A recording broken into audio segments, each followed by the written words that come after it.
Hi everyone, this is Emily Leiphart here for Tell It Expressions, and in today's video I'm showing the brand new In the Garden Triple Slim Layering Stencils.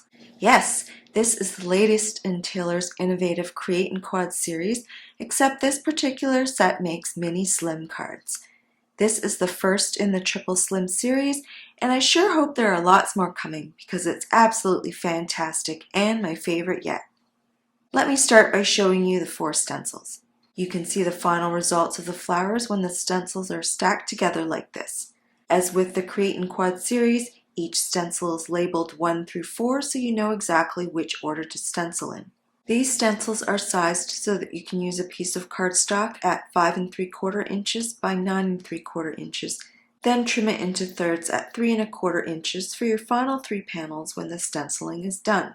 You can find pre-cut packs of cardstock in both sugar cube and toffee at telitexpressions.com, or you can cut your own. My color palette for these cards includes Lollipop, Lime Zest, Spearmint, and Eggplant. 2 new stamp sets I'll be using are the Signature Sentiments Clear Stamp Set and the Get the Word Out Mother's Day Cling Stamp. I can already tell that Signature Sentiments is going to be one of my new favorites. I love sentiments that have a mix of typewriter and scripted fonts. Plus, with 10 sentiments for different occasions, there's one for pretty much every occasion you can think of. The Mother's Day Cling Stamp has a coordinating die which makes it perfect for popping onto a busier design with layers and foam tape. I'm using a large stencil mat, lining up my cardstock with the guidelines on the stencil and tucking the stencil into the corner of the mat. If you've watched any of the videos on the Create and Quad stencils, you'll know that you can stencil in any color order and the results will be different each time. I'm not saying that you can't have pink or purple leaves, but in this case the first stencil will lay down most of the leaves, so I chose to use Lime Zest first. I was originally going to use the original blender brushes, but decided to switch to the bitty blender brushes for more precision since the stenciled areas aren't that big. If bigger brushes are all that you have, they will definitely work. Next, I switched to the second stencil, which are the roses and some of the daisies, so I'll be using Lollipop with this stencil. The nice thing about stenciling is that you can be light-handed and go back and add more ink later, even after you've taken a peek or removed the stencil entirely. For the third stencil, which includes the rest of the daisies and the buds, I'm using Spearmint, and you can see how much this fills in the different scenes. The images are already incredibly beautiful at this point. Now it's time for the 4th and final stencil, which I use with Eggplant ink. This color is quite intense, so I'm trying to stencil as lightly as possible. Now we take the finished panel and trim it down into 3 mini slim panels. I line up the edge of the panel at the 3 1/4 inch mark and cut it. I do this twice and I'm left with 3 absolutely stunning panels ready for sentiments, embellishments, and anything else you want to add.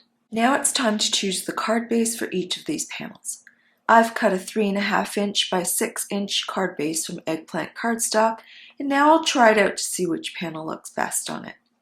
Since it's dark, I had a feeling it would be the simplest design. Next, I cut a Lollipop card base and decide that it looks best with the 3rd panel. I'm undecided about the busiest panel because I feel like matching either Lime Zest or Spearmint would be too much. In the end, I go with a neutral sea salt card base. Now it's time to stamp the sentiments, and I'll start with the Mother's Day Cling stamp.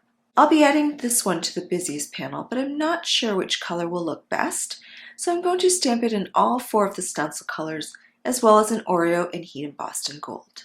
Using the Mini Misty stamping tool, I can keep the stamp in place for 2 colors, turning the card 180 degrees to stamp the next color. After stamping all 6 versions, I die cut them and try them out on the panel. What would you have chosen? I couldn't decide between the black and gold. I even tried a sea salt offset and a silver glitter offset. In the end, the toughest decision was between the black and gold. I even called in reinforcements. I asked my son which one he preferred, and that sealed the deal. I wanted to add a frame to the simplest panel, so I die cut the mini slim thin frame cutting plate from silver glitter cardstock. I selected the 3rd largest frame, and I'm going to trim off part of it so it doesn't cover any of the stenciling. Since the previous sentiment has a silver glitter offset, this will serve as the silver accent on this card.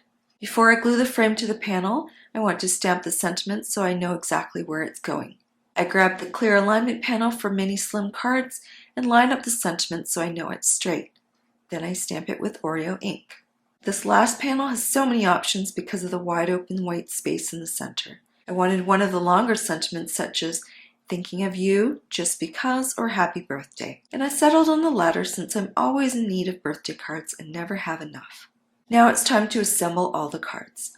I apply liquid glue to the back of the frame in the areas where I know I want the frame to exist, and I leave the smaller section on the left unglued so I can remove a portion of the frame.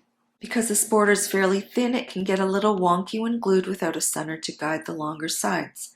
I simply push the edge of a ruler against it to make sure that it's straight and not bowed out.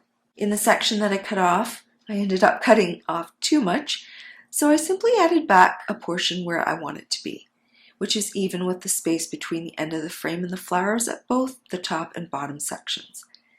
The nice thing about using the silver glitter cardstock is that no one will be the wiser since you can't see where the two ends meet. After I secure the finished panel to the eggplant card base, I move on to the second card. I use glue dots to add the silver glitter shadow and then pop on the entire piece with foam strips. Before I attach and embellish the final card, I noticed that there was a missing section of Spearmint stenciling, so I brought back that stencil and filled in the small daisy. I secured the panel to the card base and added some silver drip drops, which is the silver element on this card. Here's a close-up look at all of the finished mini slim cards. Aren't they beautiful? It's definitely hard to choose a favorite, but I think it's the Hello Friend one with the simple bouquet and the sparkly frame. Which one is yours? I hope you enjoyed all the ideas presented in this video on how to use this fabulous new product, and I look forward to seeing what you create with it. You can find all of these products in the Tailored Expressions web store at tailoredexpressions.com. Thanks so much for watching, and I'll see you again soon.